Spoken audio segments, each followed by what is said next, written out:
सत्यमेव जयते.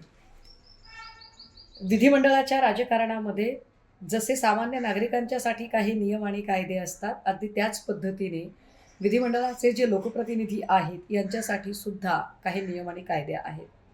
यामध्ये समजा एखाद्या सदस्याला 2 किंवा 2 वर्षांपेक्षा अधिकची शिक्षा झालेली असेल, न्यायालयाने ठोठावली असेल, तर त्याचे सदस्यत्व धोक्यात येते.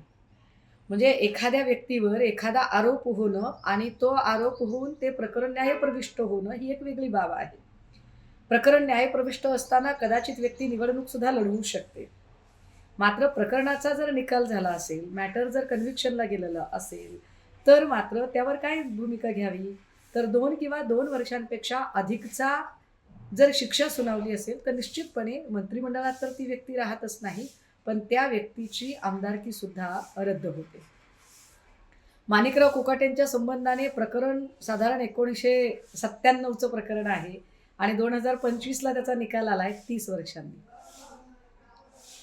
30 वर्षांनी त्याचा निकाल येतो आणि त्याच्यात तात्काळ माणिकराव कोकाटे हायकोर्टामध्ये धाव घेतात आणि एका दिवसात म्हणजे निकाल लागला त्याच दिवसात त्याच वेळी त्यांना तिकडे जामीनही मिळून जातो.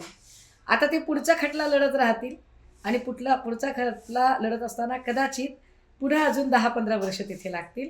मग हायकोर्टातनं पुन्हा सुप्रीम कोर्टात जाताना पुन्हा 10-15 वर्ष जातील. कारकीर्द फार व्यवस्थित मजेत चालेल.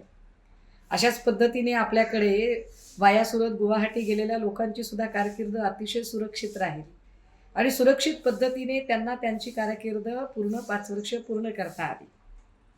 मंडळी, या सगळ्या निमित्ताने काही प्रश्न निर्माण होतात. माणिकराव कोकाटेंच्या संबंधाने जर आज निकाल लागला असेल तर निश्चितपणे माणिकराव कोकाटेंचा राजीनामा व्हायला हवा. पण राजीनामा घ्यायचा कोणी? तर राजीनामा घेण्याची सगळी जबाबदारी आहे ती मुख्यमंत्री म्हणून देवेंद्र फडणवीसांची.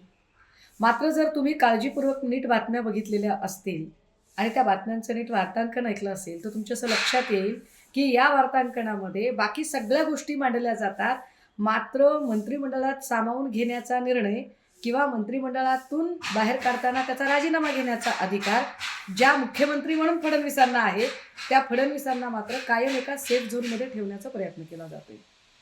फडणवीस जितके सेफ राहतील त्यांना सेफ ठेवून बाकीच्या सगळ्या गोष्टींवरती चर्चा करून आली.